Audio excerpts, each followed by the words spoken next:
So imagine knowing Albert Einstein, right? But you only know him as this uh, decent violin player. Oh, yeah.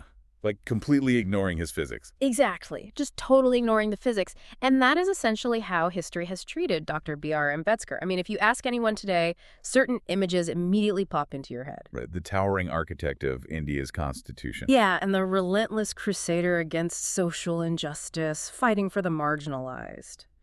But today, we are going on a mission, a deep dive, to explore this hidden and honestly equally genius side of him that you rarely see in the standard history textbooks. We're talking about Ambedkar, the visionary economist. Yes. Okay, let's unpack this, because we're talking about a man trained at Columbia University and the London School of Economics in the 1910s and 20s? Yep, the 1910s and 20s. And he's proposing these Nobel-level economic theories literally decades before the actual Nobel laureates published them. It is a massive historical blind spot. It really is. Yeah. And our mission for you today is to uncover how he used these highly technical tools, macroeconomics, public finance, institutional analysis, to design a blueprint for a modern, equitable nation. And the sources we are using for this deep dive are incredible. We're pulling from this fascinating academic volume called Ambedkar's Vision of Economic Development for India. Edited by Gumati Sridevi. Right, which brings together essays from all these leading economists who analyzed his original academic works.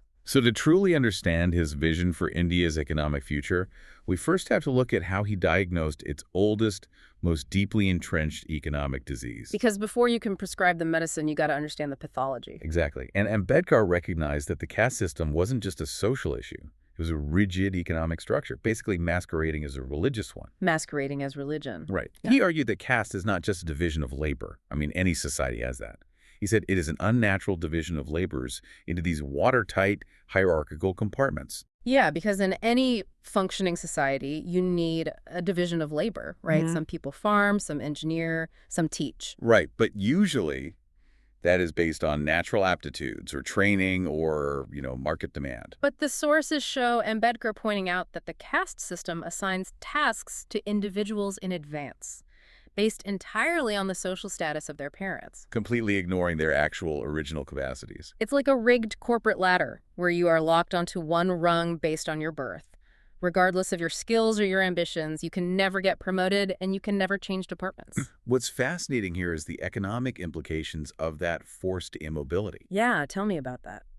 Well, if you have a society where people are not allowed to choose occupations that match their skills, you just destroy individual efficiency. People are trapped in jobs they resent. Or worse, degraded occupations with a massive social stigma attached to them. Exactly. So Ambedkar realized that this forced immobility of labor directly caused massive unemployment and sheer economic inefficiency. Because if millions of people are artificially blocked from reaching their productive potential, it mathematically just drops the entire nation's potential GDP. Right. Ambedkar completely dismantled that prevailing idea that traditional caste roles somehow lead to a stable economic equilibrium. He proved they actually lead to systemic stagnation.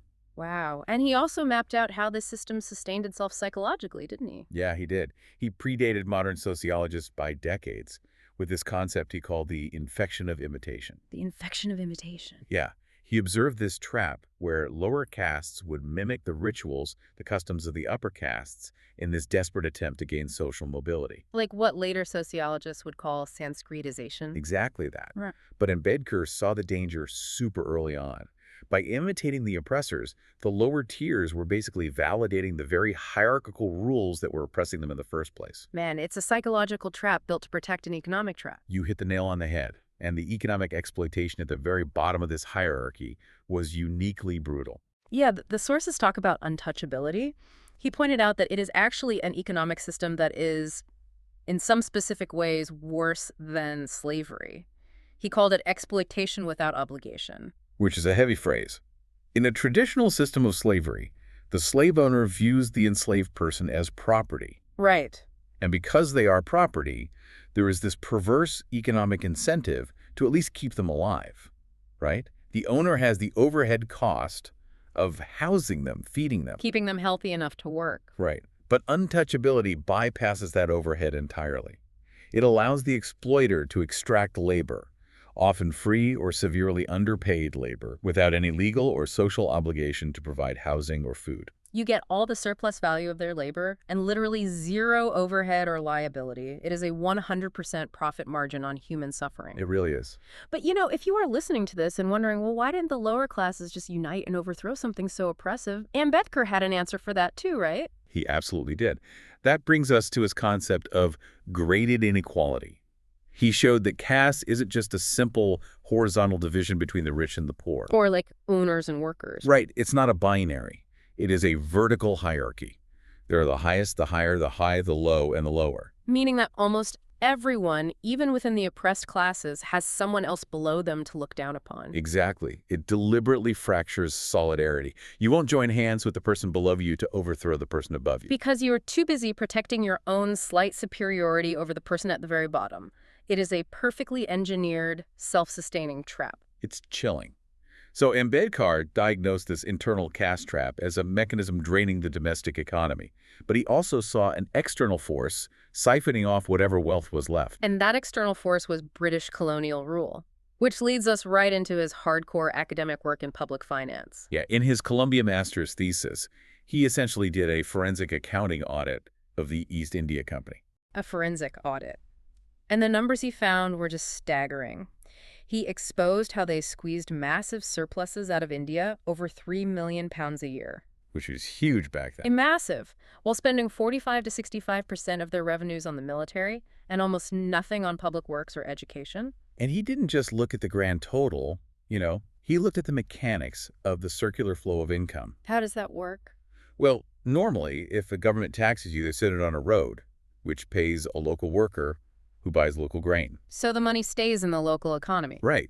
But the 3 million pounds a year the East India Company extracted was completely removed from the Indian economy. It was pure extraction. With zero reinvestment, which inevitably starves a local agrarian society of the capital it needs to survive. So he proved the colonial state was just this extractive machine, and he didn't stop there. He went to the London School of Economics for his DSc thesis. Titled The Problem of the Rupee. Right.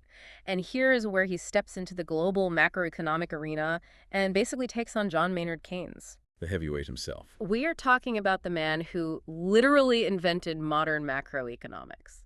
Why was Ambedkar so obsessed with currency standards that he felt the need to debate Keynes?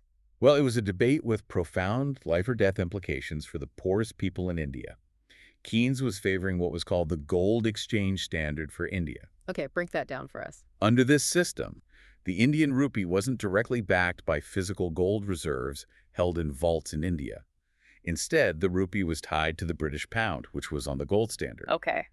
But Ambedkar fiercely advocated for a true, direct gold standard for India instead. But wait, if I am a laborer working in a field in 1920s India, why does exchange versus direct standard matter to my daily life? It matters a lot.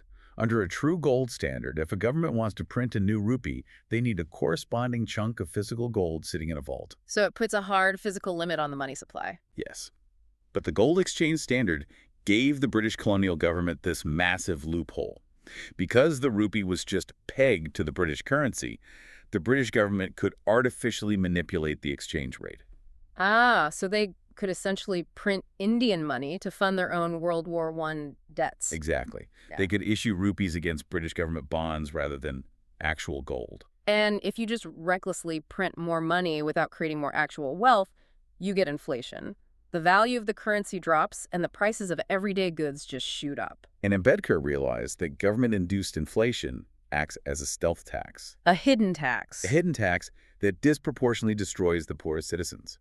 I mean, the rich, the business class, they can easily hedge against inflation. They own assets, property, or businesses whose values rise when prices go up. Right, but the daily wage earner cannot hedge. Their wages never rise as fast as the price of food. Exactly. The poor are essentially subsidizing the government's reckless spending by losing their purchasing power. They are paying the tax with their hunger. Wow. So Ambedkar argued that allowing the colonial government to manually manage the currency was incredibly dangerous. Because they had zero democratic accountability to the Indian people. He wanted the automatic, strict discipline of the gold standard to prevent them from artificially expanding the money supply. He wasn't debating Keynes just to win some academic argument at the LSE. No, not at all. He was fighting for an automatic monetary management system entirely to protect the purchasing power of the poorest Indians. He took the most elite, high-level macroeconomic policy and filtered it entirely through the lens of how it impacts the daily bread of the poorest citizen. That is brilliant. It really is. But Ambedkar knew that stopping the macroeconomic bleeding and fixing the currency wouldn't save the poorest Indians if there were no jobs for them to do in the first place. Right, which drove his focus down from high-level monetary policy directly into the mud of the Indian agricultural sector, where the vast majority of India's poor were trapped. So in 1918, he published this groundbreaking paper on the problem of small holdings in India. And at the time, the prevailing consensus among economists and British policymakers was that Indian farms were physically too small and scattered to be profitable, right? Right.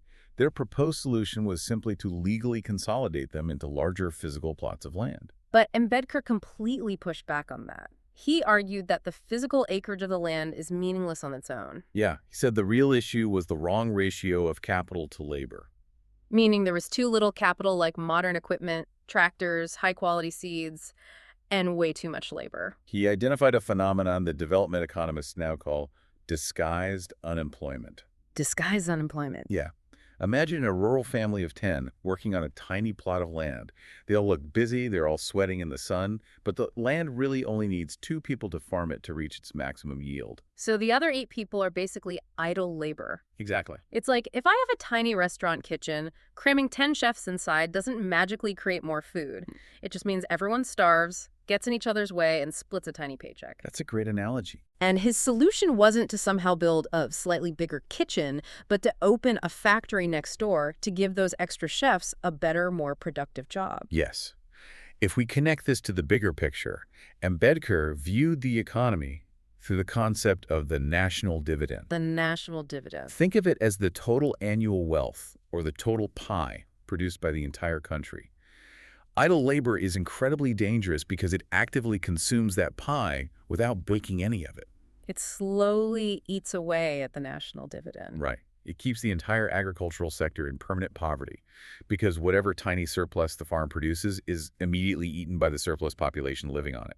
So his solution to save agriculture was actually industrialization. By heavily industrializing, you create millions of non-agricultural jobs.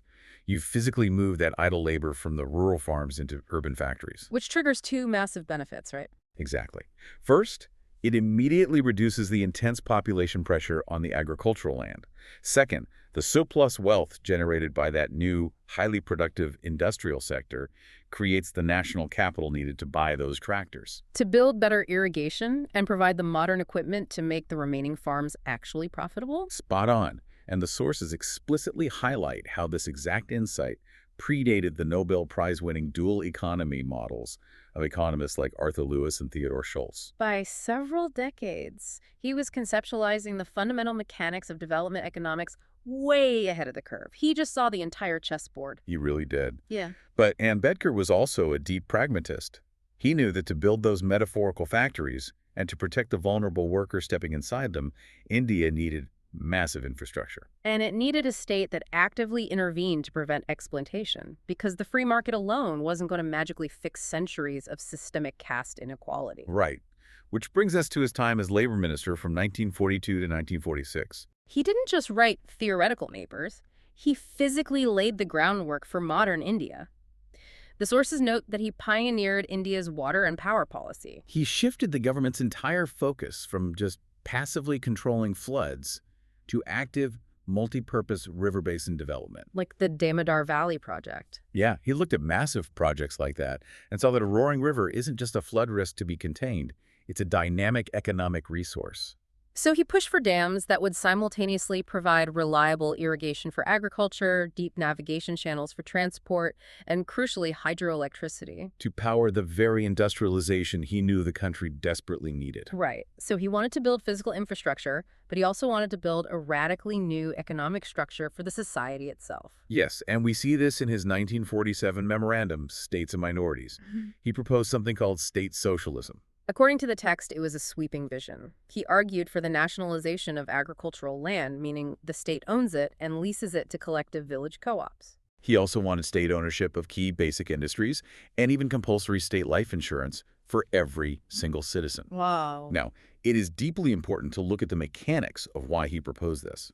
Based on the historical texts, Ambedkar was highly critical of unregulated capitalism. And to be entirely clear for you listening, we aren't taking a political stance on capitalism, communism, or state socialism here.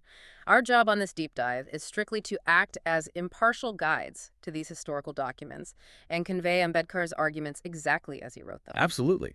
So he argued that what is often called liberty from state control in a purely capitalist free market frequently just results in the dictatorship of private employers over their employees. Dictatorship of private employers. Yeah. He felt that if a person is facing starvation and has no social safety net, they have zero real bargaining power. They are forced to trade away their fundamental human rights just to secure enough work to survive. But the sources make it clear he also firmly rejected communism. Right. Yes, he did. He rejected communism primarily because of its reliance on violent revolution and political dictatorship. Right, because he was deeply influenced by the pragmatism of his Columbia professor, John Dewey. He favored a constitutional democratic approach to change. He wanted to achieve the equitable economic goals of socialism, but he completely refused to sacrifice parliamentary democracy and individual liberty to get there. But wait, if you are listening to this and wondering, why a man who is literally building a democracy wanted to hard-code state ownership of farms right into the Constitution? I mean, doesn't that sound like a massive overreach of government power, dictating the entire economic structure in the founding document? Well, this raises an important question about what democracy actually means to someone who has experienced extreme systemic marginalization. Right. Ambedkar believed that political democracy, the concept of one man, one vote, is entirely meaningless if you have glaring structural economic inequality. If you don't have one man, one value in your daily economic and social life, the political vote is just a facade. Exactly. He viewed the state not as a coercive machine of tyranny, but as the only entity powerful enough and theoretically impartial enough to protect the powerless from the powerful. Because if you leave the economic structure entirely to the private whims of historically privileged classes, the marginalized will simply never catch up. Precisely. Man, it is an incredible journey we've taken through these sources today.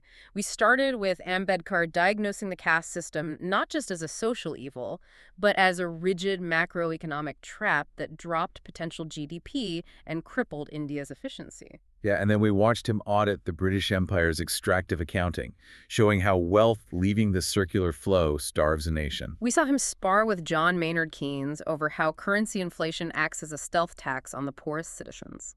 We saw him predate Nobel laureates by identifying disguised unemployment in agriculture, realizing that moving idle labor into industrialization was the only mathematical key to saving the Indian farmer. And finally, we saw him as a builder, laying the literal infrastructure of modern India's water and power grids, while theoretically designing a system of state socialism meant to harmonize economic justice with democratic liberty. He wasn't just writing a constitution.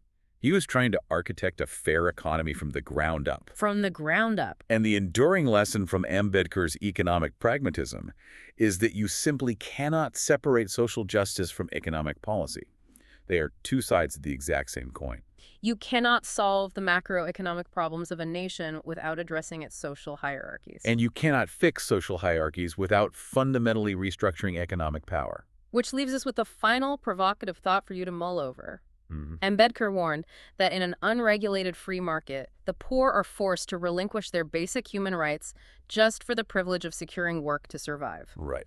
Looking around today at our modern global gig economy, where millions of workers are technically free, independent contractors but lack basic social security, healthcare, or guaranteed benefits, how much has really changed? Are we still relying on what Ambedkar called exploitation without obligation? It is a profound question that proves just how relevant his economic vision remains today. Thank you so much for taking this deep dive into the sources with us. Keep questioning the economic structures around you. And remember, sometimes the X-ray machine of history misses the most important fractures. Until next time, keep diving deep.